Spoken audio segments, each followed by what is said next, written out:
You everybody for coming to the Aaron Torres Podcast YouTube page. If you could do me one quick favor, see that little black subscribe button on the bottom of your screen? Go ahead, hit that little black subscribe button. Really does help this channel grow, my audience grow, and I appreciate it more than you know. Also, quick thank you to our presenting sponsor, Betfred Sportsbook and the Betfred Sportsbook app. Bet $50 on any game. Get up to $1,111 in free bets courtesy of the Betfred Sportsbook. Thank you again. Now, here's the video that you came here for. And the topic of the day, listen, I will tell you, sometimes, even as the host of this show, I get that I talk about the same thing over and over and over, and everything kind of tires itself out, right? I remember there was a time in maybe late May, early June, where I was just like, I can't do another college hoops portal segment. It's time to move on. And I get anybody who is not a diehard Oregon, Arizona, Washington, whatever fan, that's just kind of over the conversation about the Pac-12. What is the present? What is the future? All that stuff. But I do think it's important to lead the show with it today for this simple reason. For two reasons, really, why we are going to again talk about the present and future of the Pac-12. One, it is maybe the most fascinating conversation in college sports right now. Remember, for people who do not remember, this is important. The Pac-12 has no TV deal beyond the spring of 2024. It is now the summer of 2023, which means that a year from now, the Pac-12 will basically only exist in name only. There will be no legal document tying these programs to each other. And so a year from now, the Pac-12 might not exist. All as we know, changes coming to the SEC, the Big Ten, and the Big 12. So that's one reason why we talk about it. But the reason we're talking about it specifically today is because Friday was Pac-12 Media Day. And for the first time, as best I can tell, this calendar year, the commissioner of the Pac-12, George Kliavkoff, actually spoke about what is going on with the conference. Is there a TV deal imminent? The last time I can find him publicly speaking about this topic, it was right before the Pac-12 football championship in December. So he's basically been in a bunker doing God knows what, trying to get a TV deal done in the past 7 months. And so he had a lot to say on Friday, some of it good, some of it not so good. Some of it I do believe in, some of it I don't. Let's get into some of the things that the commissioner said about the current state of the Pac-12. And the first thing he said, I think was probably the most important and probably the most frustrating if you're a Pac-12 fan.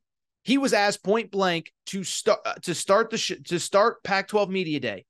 What is the status of this TV deal? Here's what George Kliavkoff said, the commissioner of the Pac-12. He said, we're not announcing a deal on purpose today because I want the focus to be on football. The next reporter followed up by saying, does that mean a TV deal is done? To which the Pac-12 commissioner said, I think you're looking a little too much into that. To which I say, like, listen, okay. So again, to reiterate, no TV deal. Nobody has any details. Nobody knows who the partners are. He says he comes to the podium, has not spoken for 7 months about the topic, and says, we're not here to talk about the TV deal today. We're here to focus on football. And let me even say a couple things about that specific quote and that specific comment. On the one hand, I'll sort of defend him. I don't know that you can say anything until paperwork is signed, right? Even if the deal is going better than anyone can imagine behind the scenes, there's stuff going on that none of us know about. And to his credit, the commissioner, he's kept things very close to the vest. Even if great things are coming and the money's going to be better than anything, I get where he would say, like, I can't talk about this. I can't talk about deals and numbers and networks until it's all done.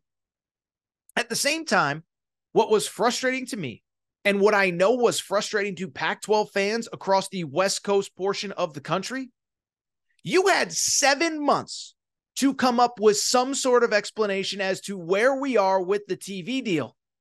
You have to have a better answer than, yeah, we're here to focus on football. Okay, let me give you an analogy.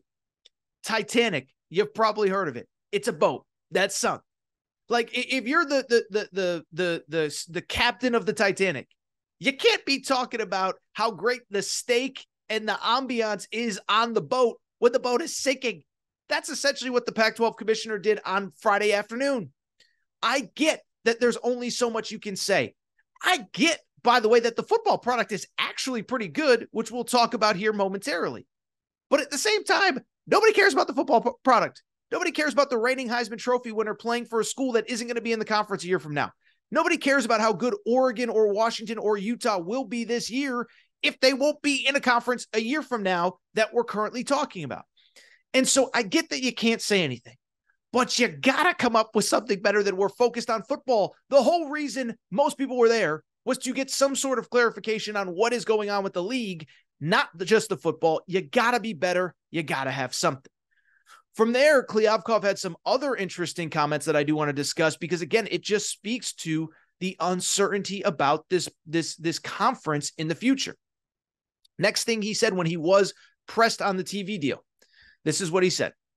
I will tell you what we've seen is the longer we wait for our media deal, the better our options are. I think our board, that's the school presidents, realizes that. There's an underlying shift in the media market that's happening. We're long-term taking advantage of that, but short-term, it may provide some hiccups. So he was pressed on the TV deal. Says he doesn't want to talk about it, says he wants to focus on football. What does he say from there? He says basically that there is a lot of good things on the horizon, but we have to be patient. The longer we wait for our media deal, the better our options get. My reaction to that, I don't know if I believe it. And to be clear, again, I know I'm kind of beating a dead horse here. I think I speak for most college football fans. I speak for most of you when I say, like, we all want the Pac-12 to survive, right? Like, one, it's cool to have a conglomerate of West Coast schools that play big-time college football. And I know that, you know, a lot of you are SEC fans or Big Ten. Oh, nobody cares about college football out there. Ask anybody who's played at Outson Stadium. Ask anybody who's played at Husky Stadium in Washington. Ask people about going to Utah, which Florida is going to do in week 1 on Labor Day weekend. We'll see how the Gators do out in Salt Lake City. There are programs and teams and fan bases that care. So I want to see the Pac-12 succeed.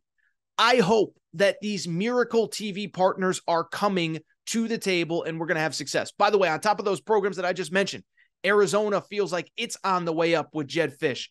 Oregon State has maybe the most underrated coach in college football in Jonathan Smith. You guys know Oregon State won 10 games last year.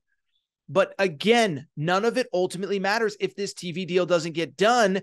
And I get that the commissioner has to present an air of confidence, but I will go back to what I said a minute ago. Asking around this league, asking people that I trust, asking other media members, asking conference officials, asking school officials. I get that the commissioner has to paint a positive image, but he says the longer we wait for our media deal, the better our options get. I have yet to talk to one person in realignment expansion circles that believes that there are a lot of incredible options out there. What are they and where are they and who are they? Like I haven't talked to anybody that actually believes that they exist. Again, we've been through it. I don't need to re-talk about all of the things that we've talked about in previous weeks. CBS doesn't appear to be interested. They're locked in with their conferences. Fox has the Big 12, the Big 10, the Mountain West. They're locked in. The NBC locked in with Notre Dame and the Big 10. So who are these miracle TV networks that are suddenly interested in them? Maybe they exist, by the way.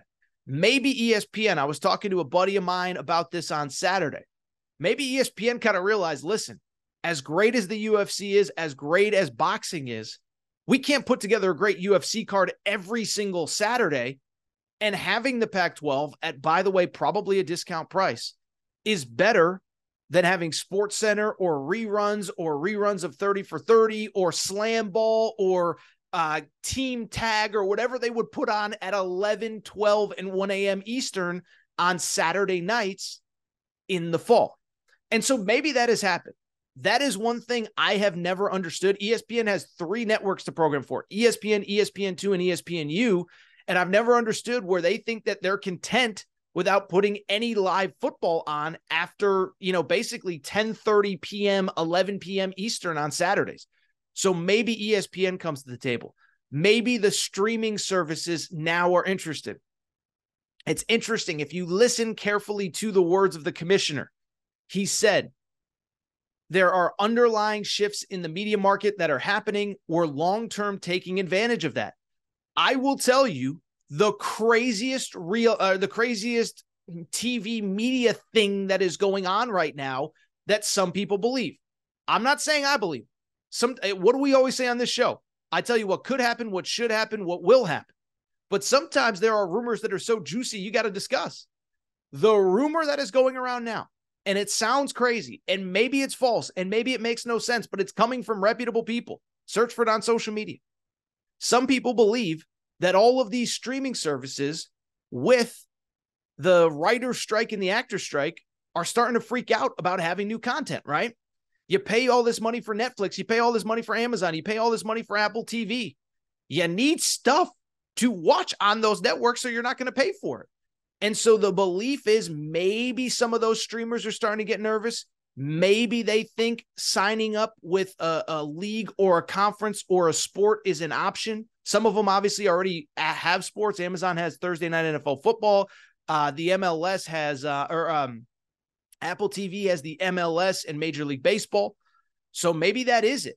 Maybe that is what is going on. Maybe Apple TV or whomever just needs programming, and that is the changing narratives that the commissioner is talking about.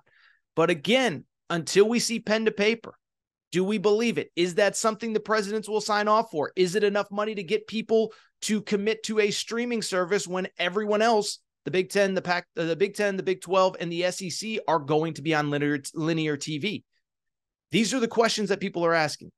It's great that the Pac-12 commissioner is presenting a strong front, but one, we need more detail. You get the point. Lastly, the last thing that stood out to me about George Kliavkov's presentation on Friday, he said this, and this is something I don't believe. He says, our schools are committed to each other and committed to the Pac-12. We'll get our media rights deal done. We'll announce the deal. I think the realignment that's going on in college athletics will come to an end for this cycle. The truth is, we've got bigger fish to fry.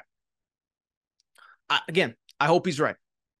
I don't really believe it, but I hope he's right for two reasons. One, I continue to hear behind the scenes Colorado is not happy.